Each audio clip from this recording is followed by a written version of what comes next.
Linux লাইকের পক্ষ থেকে সবাইকে জানাই শুভেচ্ছা। আজকে আমাদের অষ্টমতম টিউটোরিয়াল কালি লিনাক্সের টুলসের বেসিক এক্সাম্পলের উপর। তো গত পর্বে আমরা নেট ডিসকভার টুলসটি নিয়ে আলোচনা করেছিলাম। আজকে আমরা এনম্যাপ টুলসটি নিয়ে আলোচনা করব।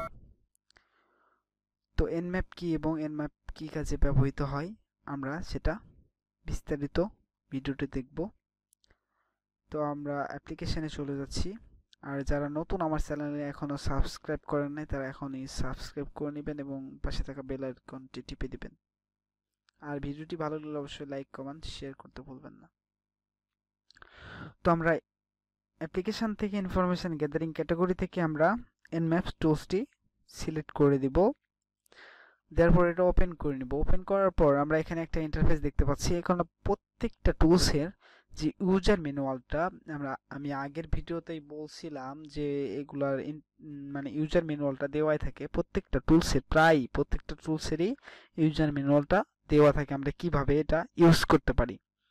তো আমরা এখন কি করব, উপরে সবার উপরে চলে যাবে। এখানে ইউজটা লেখা আছে যে এটা কিভাবে ইউজ করতে হয়। এই যে এখানে ইউজ ইউজ লেখার পর এনম্যাপ, স্ক্যান, টাইপ, ঠিক আছে, অপশান অপশান এবং টার্গেট স্পেসিফিকেশন। এই যে সবার নিচে আবার দেখুন এখানে এক্সাম্পল হিসেবে কিছু দেওয়া আছে। ধরুন এনম্যাপ স্ক্যান করতেছি, ভি ভি হচ্ছে অপশান, এটা হচ্ছে মানে টাইপ, এটা ভিটা হচ্ছে টাইপ, এটা হচ্ছে অপশান এবং এটা হচ্ছে টার্গেট আমার, ঠিক আছে। তো আমরা এটা যদি এখান থেকে কপি করে এখানে যদি পেস্ট করে দেই, কন্ট্রোল শিফট ভি চাপ দিয়ে এটা পেস্ট করে দেই, দেওয়ার পর এখানে ইন্টারে চাপ দেই, এখানে দেখুন আমাদের এটা স্ক্যান হচ্ছে। সরি, এটা আমি এখন স্টপ করে দিলাম, আগে কিছু কথা বলে নেই তাহলে বুঝতে পারবেন না। তো এটা এমন একটা ফাইল, মানে টুলস এটা, যেটাতে ধরুন আপনি একটা ইউটিউবে ভিডিও প্লে করতে গেছেন, নিচে সেটিং এসে দেখবেন কিন্তু এটা কোয়ালিটি আছে যে কত কোয়ালিটি দিবেন, 144, 300, 420, 700, ঠিক আছে। এটা রেজুলেশন থাকে, ভিডিওর কোয়ালিটি থাকে, যেমন এটা ভালো বেশি বড় কোয়ালিটি দিলে আপনি ভালো মানে ছবিটা ভালোভাবে দেখতে পারবেন, কম রেজুলেশনে দেখলে আপনি ছবিটা একটু ঘোলা ঘোলা দেখতে পারবেন। ঠিক এটাও এমন, আপনার হচ্ছে হাই, মিডিয়াম এবং লো আছে, যেটাতে আমরা ধরুন আমি হাইটা দিয়ে স্ক্যান করতেছি, টাইপটা বলতেছি, আমি টাইপের কথা বলছি, হাইটা দিয়ে স্ক্যান করতেছি, তখন আমার সময়টা বেশি নেবে এবং স্ক্যানটা ভালোভাবে করবে যে কোন কোন ওয়েব পোর্টসগুলো ওপেন আছে এবং সেগুলা অবশ্যই আমাদের দেখাবে। আর যদি মিডিয়ামটা দিয়ে করি সেক্ষেত্রে আমাদের সময়টা একটু কম নেবে এবং একটু কম ইনফরমেশান কালেকশন করে দিবে। আর যদি লোটা দিয়ে ইউজ করে দেখি সেক্ষেত্রে সেটা আরও কম নেবে এবং আরও জলদি আমাদের ইনফরমেশনটা শো করাবে, কিন্তু আরও কম শো করাবে, ঠিক আছে। আর এটা স্ক্যান করার জন্য, এটা আমাদের ধরুন আমাদের একটা বাড়ি আছে, বাড়িতে আমার বাড়ি আছে, আমার বাড়িতে আমি কয়টা দরজা রাখছি, আমি কোন দিক দিয়ে ঢুকতে পারবো, কখন কোন সময় কোন দরজা ইউজ করি, আমি পিছনের দরজা দিয়ে ঢুকবো না সামনের দরজা দিয়ে ঢুকবো, জানালা দিয়ে আমার ঢুকতে হবে, মানে এগুলো আমার সবকিছু জানা আছে। আমার বাড়ি যেহেতু আমি সবকিছু জানি, কিন্তু যখন একটা চোর চুরি করতে যাবে সেই তো আর জানে না যে আমার কোন দিক দিয়ে খোলা থাকে, কোন সময় কোন দিক দিয়ে ঢুকতে হবে, কোন দিক দিয়ে ঢুকলে কেউ ধরতে পারবে না এবং কোন দিক দিয়ে আমি সহজেই ঢুকতে পারবো, ঠিক আছে। সেটা কিন্তু চোর জানে না, সেটা খুঁজে বের করাই হচ্ছে চোরের কাজ এবং সেটা বের করে সেটাতে চুরি করা হচ্ছে চোরের কাজ।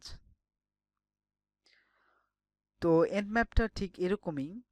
ধরুন আপনাদের ওয়েবসাইটে কোনটা ওপেন আছে, যে কোনটাতে সে ঢুকে অ্যাক্সেস নিতে পারবে, সেগুলা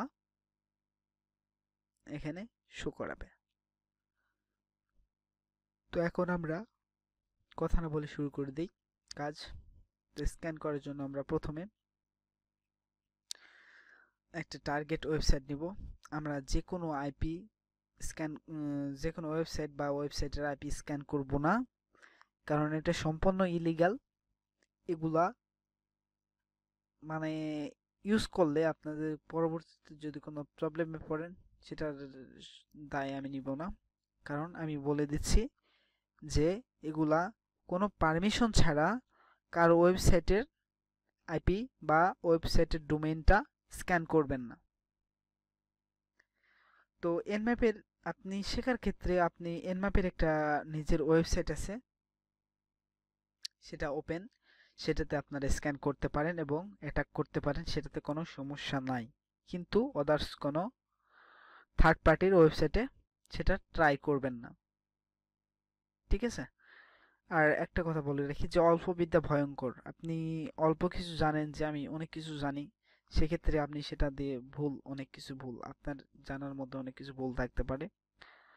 তো আশা করি ভিডিওটি পুরোপুরি দেখবেন এবং ভালো লাগলে অবশ্যই লাইক, কমেন্ট এবং শেয়ার করবেন।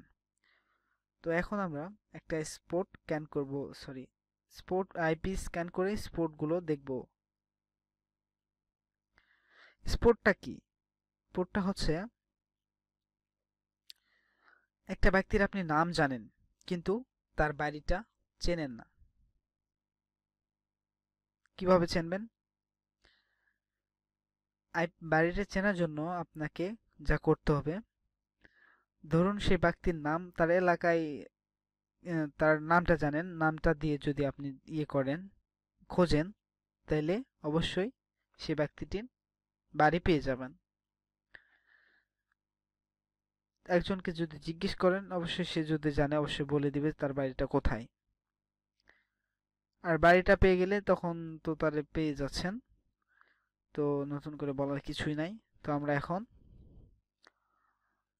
সেই ব্যক্তিটিকে খুঁজবো এবং ওয়েবসাইটটিকে খুঁজবো এবং ওয়েবসাইটের হোস্ট কোথায়, পোর্টটা হচ্ছে সেটাই, যেখানে আমরা সে বাড়িটা পোর্ট, সেই বাড়িটা হচ্ছে পোর্ট, সেই বাড়িটাতে কিভাবে ঢুকবো।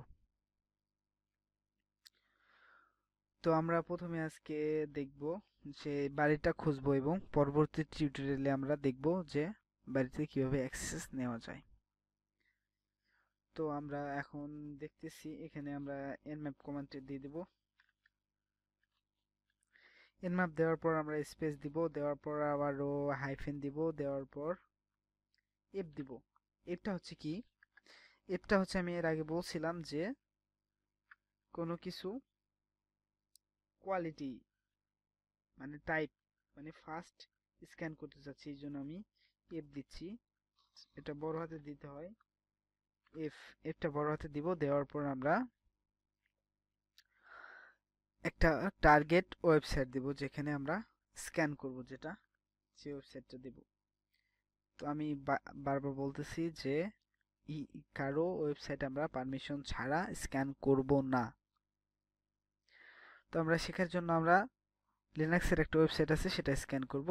এটা হচ্ছে scanme.nmap.org।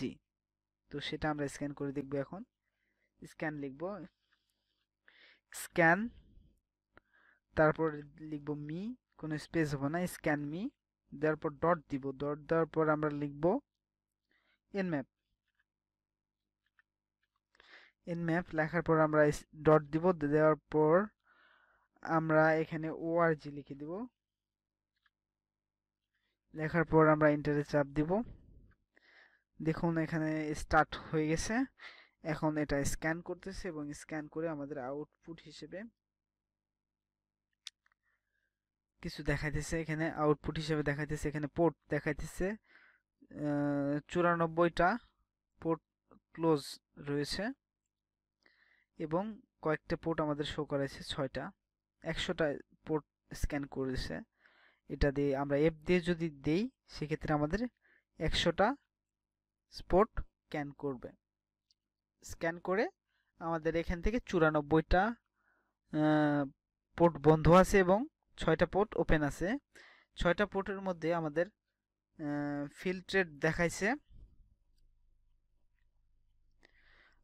4টা আর 2টা ওপেন দেখাইছে। এই ফিল্ট্রেট দেখানোর মানেটা হচ্ছে ফিল্ট্রেট দেখানোর মানেটা হচ্ছে যে এখানে কোনো অ্যান্টিভাইরাস দ্বারা প্রোটেক্টেড ডিভাইস আছে এটাতে, যেটাতে আমাদের এনম্যাপটি কাজ করতেছে না, মানে ট্রাই করছে কিন্তু এটাতে তারা ঢুকতে দেয় নাই, বাধাপ্রাপ্ত হয়ে ঘুরে আসছে, এই জন্য এটা দেখাচ্ছে যে ফিল্ট্রেট। তো আমাদের যেটা ওপেন আছে এটা আসলে কি ওপেন আছে না নাই, এই পোর্টটা স্ক্যান করব এখন আমরা। এই পোর্টটা এই যে কোনো দুটোর মধ্যে যে কোনো একটা স্ক্যান করতে পারি, তো আমরা যে কোনো একটা স্ক্যান করে নিচ্ছি। তো ধরুন এখানে আমরা টাইপ করব আবারও সেই এনম্যাপ লেখার পর আমরা এখান থেকে আবার স্পেস দিব, দেওয়ার পর আমরা আন্ডার হাইফেন দিব, দেওয়ার পর পি দিব। পোর্টটা ইউজ করতেছি সেক্ষেত্রে আমরা পি দিব, দেওয়ার পর আমরা যদি স্পেস দিব, দেওয়ার পর আমরা 22 দিব। 22 দেওয়ার পর যেই ওয়েবসাইটটা স্ক্যান করেছিলাম সেই ওয়েবসাইটের লিঙ্কটা দিব এখানে। লিঙ্কটা বলতে সেই ওয়েবসাইটের যেই ডোমেইন নামটা যেটা দিয়েছিলাম তখন, ঠিক এটা কপি করব। কপি করার পরে এখানে আমরা পেস্ট করে দিব, কন্ট্রোল শিফট ভি দিয়ে পেস্ট করে দিলাম। দেওয়ার পর আমরা যদি এখানে এন্টারে চাপ দিই, আমাদের এখানে দেখাবে এটা আসলে কি ওপেন আছে না বন্ধ আছে। তো এখানে দেখতে পাচ্ছেন যে এটা আসলে ওপেন আছে। এটাতে আমরা আমাদের কিছু করতে পারি, এটার ইউজার কে এবং এটার কে এটা আমরা দেখতে পারি এখান থেকে। এই পিসিটার ইউজার কে এবং কি ইউজ করতেছে ইনফরমেশন গুলো আমরা এখান থেকে দেখতে পারি। তো এমনি টিউটোরিয়ালটা অনেক বড় হয়ে গেছে, আমরা পরবর্তী টিউটোরিয়ালে দেখতেছি পরবর্তী পার্ট। ধন্যবাদ সবাইকে, সবাই ভালো থাকবেন। আর ভিডিওটি ভালো লাগলে অবশ্যই লাইক, কমেন্ট এবং শেয়ার করবেন। Good bye.